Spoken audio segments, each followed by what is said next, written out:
"Stop! What are you doing?" I screamed, slamming my brakes so hard my tires screeched. Where my family's 180-year-old cemetery once stood, excavators were digging a massive hole.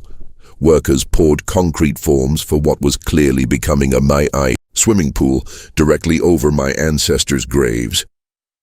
I sprinted across my lawn, phone already recording.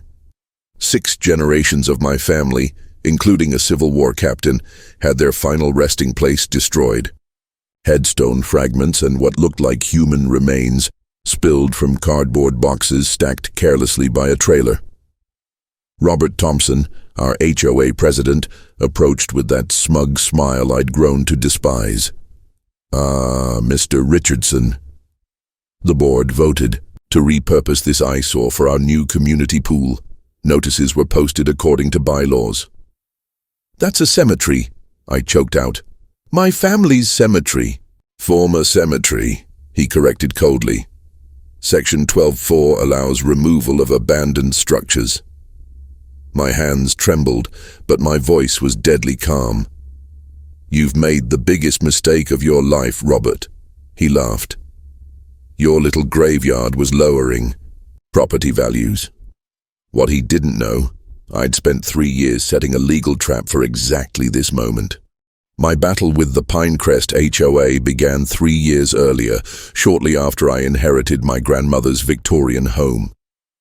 The cemetery had been maintained by my family since 1842, with the oldest graves dating back to the Civil War. My great-great-grandfather, a Union soldier, was buried there alongside his wife and subsequent generations. I'd grown up visiting their graves, hearing stories about our ancestors. The cemetery occupied only a small corner of my property, barely 30 feet square, but it meant everything to me.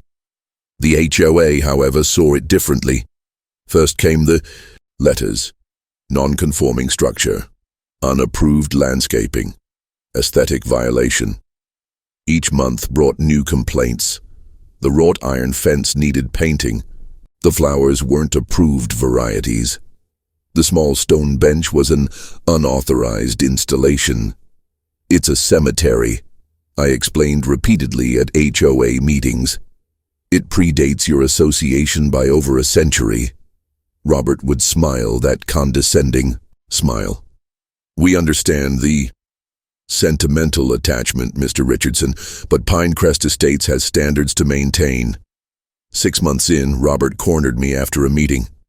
"Look," he said quietly, "that creepy little graveyard is affecting everyone's property values. We've had 3 potential buyers back out of sales on Elmwood specifically because of it." "That's not my problem," I replied. His expression hardened. "Actually, it is. The board is exploring options." That was the moment I realized they wouldn't stop. I went home and pulled out my grandmother's journal, reading her warnings about the HOA's interest in our land. "The Richardson family always prepares for storms before the clouds gather," she had written.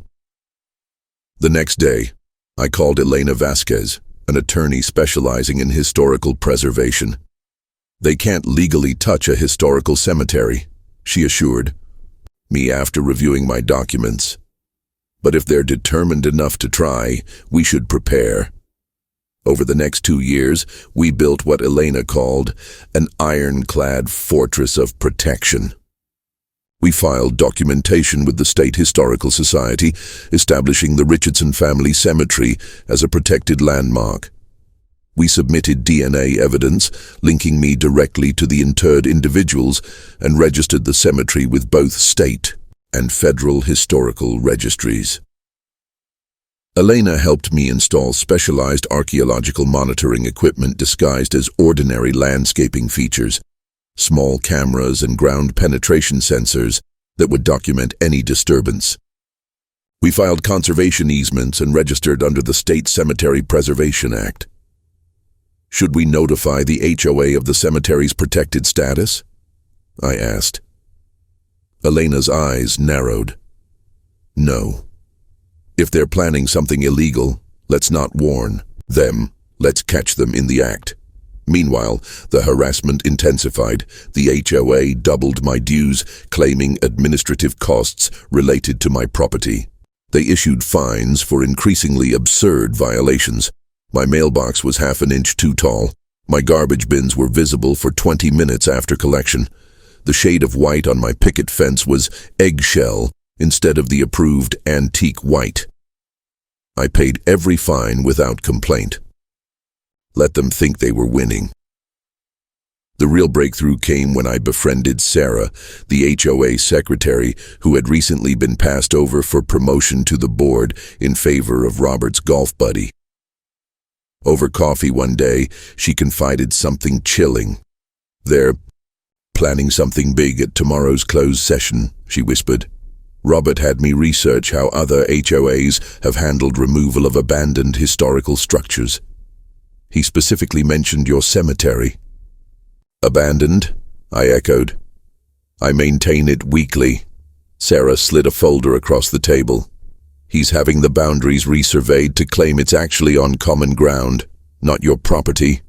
They're going to vote on it tomorrow, then move quickly before you can respond." I thanked her and immediately called Elena, who set our final preparations in motion. By the time I left from my business trip 2 weeks ago, everything was in place. What I hadn't expected was for them to move quite so quickly or quite so brazenly. Looking at the excavated remains of my family's cemetery, I realized they had gone beyond even what I'd feared. This wasn't just an HOA violation, this was desecration. I pulled out my phone and made 3 calls, one to Elena, one to the State Historical Preservation Office, and one to the county sheriff.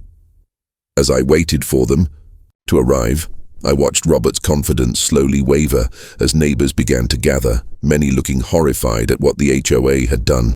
"You really should have checked who owns this land," I said quietly to Robert. "And you really should have checked its legal status before digging up my ancestors." For the first time, uncertainty flickered across his face. "What are you talking about? The HOA has full authority. Not over a state and federally registered historical cemetery, it doesn't," I replied as the first official vehicles began to arrive. The next hour unfolded like a nightmare. State officials photographed the excavation while workers stood awkwardly aside. Elena arrived clutching a stack of legal documents. Sheriff Jenkins looked grim as he surveyed the scattered boxes containing my ancestors' remains. Robert's confidence returned when the HOA's attorney, a slick man named Jameson, arrived. They huddled together, then approached with renewed swagger. "This is all perfectly legal," Jameson announced. "The board has full discretionary authority. Our surveys confirmed this land is HOA common property." He handed the sheriff a document. The boundaries were reassessed last month. The cemetery was determined to be abandoned and on HOA land. My heart sank. Had I missed something? I glanced at Elena, who was reviewing the document with a frown. Furthermore, Jameson continued, "Mr. Richardson signed an agreement when purchasing the property that grants the HOA authority to improve common areas." Robert smirked. "We followed every protocol. The remains are being respectfully relocated." I looked at the cardboard boxes where headstones were mixed with what appeared to be human remains. "Respectfully?" I whispered. The historical preservation officer, a stern woman named Dr. Chen, spoke up. "Regardless of property lines, disturbing a registered historical cemetery without state approval is prohibited under Section 47 of the Historical Preservation Act." "Registered?" Robert laughed. "This was just an old family plot. There's no registration." Dr. Chen raised an eyebrow. "I have documentation right here showing the Richardson family cemetery was registered 2 years ago." Jameson looked unconcerned. "Even if it was registered, which we dispute, the HOA bylaws supersede state and federal law?" Elena interrupted. "No, they don't." Jameson's smile didn't waver. "The court will decide that.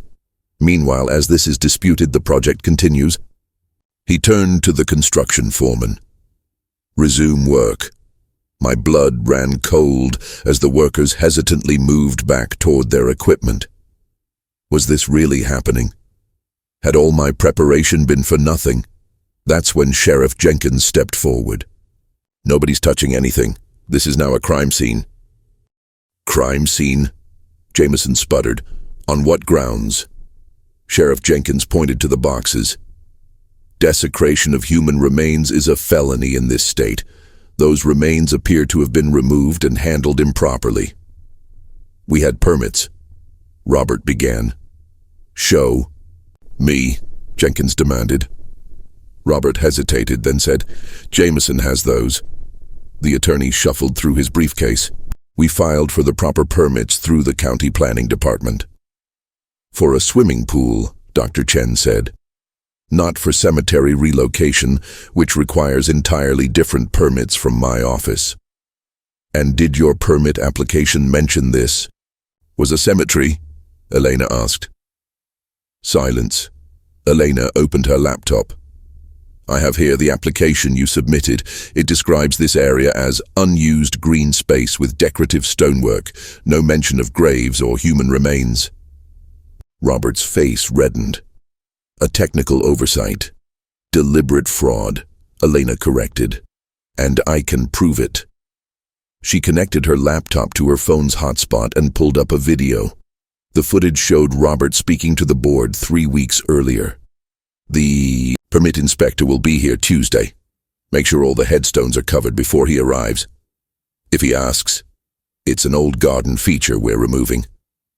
Once we have the permit, we can move quickly while Richardson is away." The color drained from Robert's face. "Where did you get that?" Elena smiled. "The Richardson family installed a comprehensive security system 2 years ago. Every meeting where you discussed this project was recorded." "That's illegal surveillance," Jameson protested. "In public areas of my client's property?" "Perfectly legal," Elena countered. She turned to Sheriff Jenkins. "I have hours of footage documenting their deliberate conspiracy to circumvent cemetery protection laws." Dr. Chen was examining the supposed property reassessment. "This survey is fraudulent," she announced. "It contradicts the official county land records." Sheriff Jenkins turned to Robert and Jameson. "I'm going to need statements from both of you, down at the station." Jameson tried one last gambit. "This is ridiculous. The HOA was simply improving the neighborhood. Richardson has been difficult since day one." "Difficult?" I finally spoke. "I've documented every interaction with this HOA for 3 years. Every letter, every fine, every meeting. I have proof of systematic harassment designed to pressure me into relocating my family cemetery." Elena handed folders to both Dr. Chen and Sheriff Jenkins. "My client anticipated this day. We prepared extensively." She began methodically laying out documents on the hood of the sheriff's vehicle. First, DNA certification linking Mr. Richardson directly to the interred individuals, confirming family lineage back 6 generations.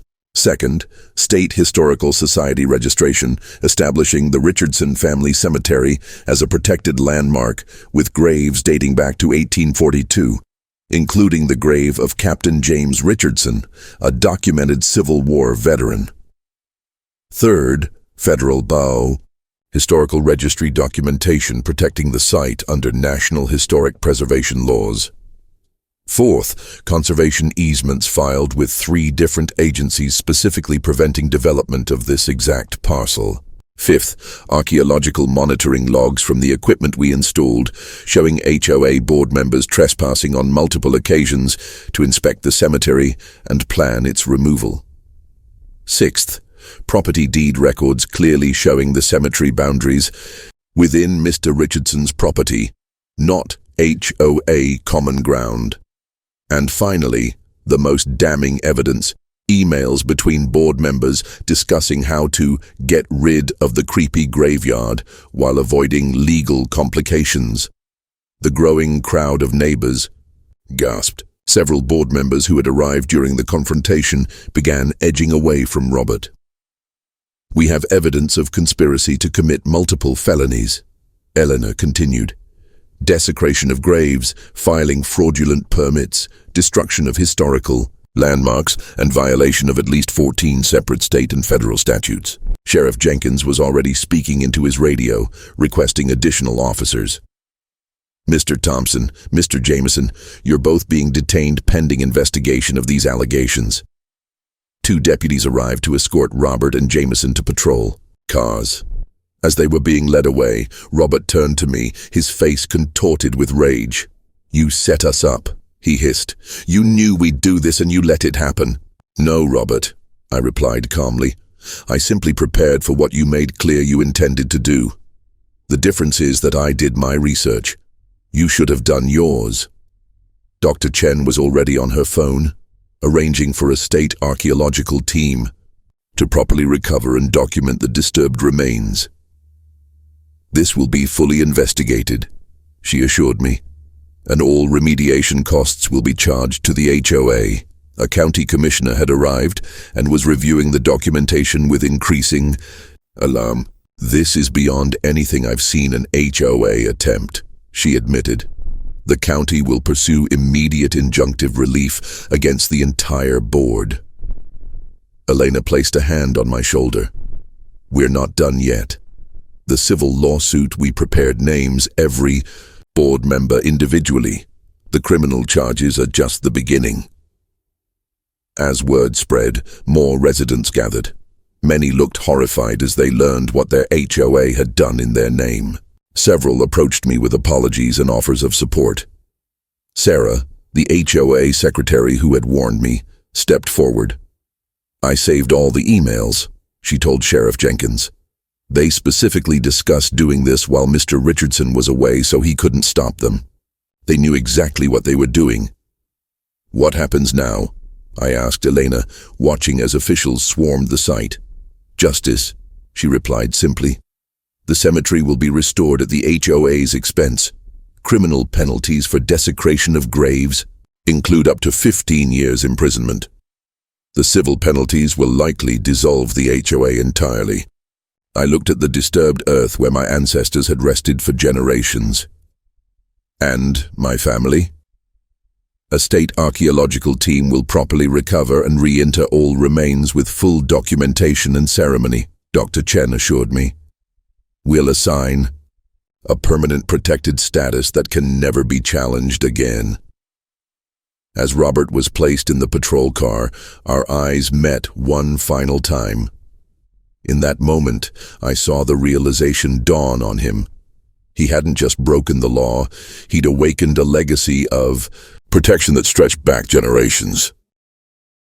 1 year later, I stand before my family's restored cemetery. The State Historical Preservation Team did remarkable work. Each grave has been carefully documented, restored, and protected. A beautiful stone wall now surrounds the cemetery, and a bronze historical marker stands at the entrance, detailing its significance. The criminal cases concluded last month. Robert received 8 years for desecration of graves and fraud. 3 other board members got suspended sentences and community service. The HOA itself was legally dissolved, its assets used to restore the cemetery and establish a perpetual maintenance fund. Sometimes Robert's wife drives slowly past my house, staring at the cemetery with a mixture of bitterness and regret. I simply nod and continue tending to my ancestors' final resting place. My neighborhood is peaceful now. Without the HOA's oppressive rules, neighbors actually talk to each other. We've formed a historical society instead, dedicated to preserving our community's unique character. Visitors often stop to read the historical marker. Sometimes I share my family's stories with them.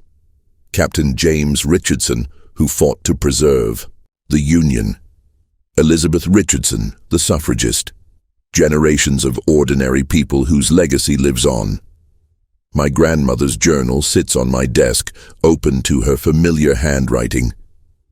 The Richardson family always prepares for storms before the clouds gather. Thank you, Grandma, I did.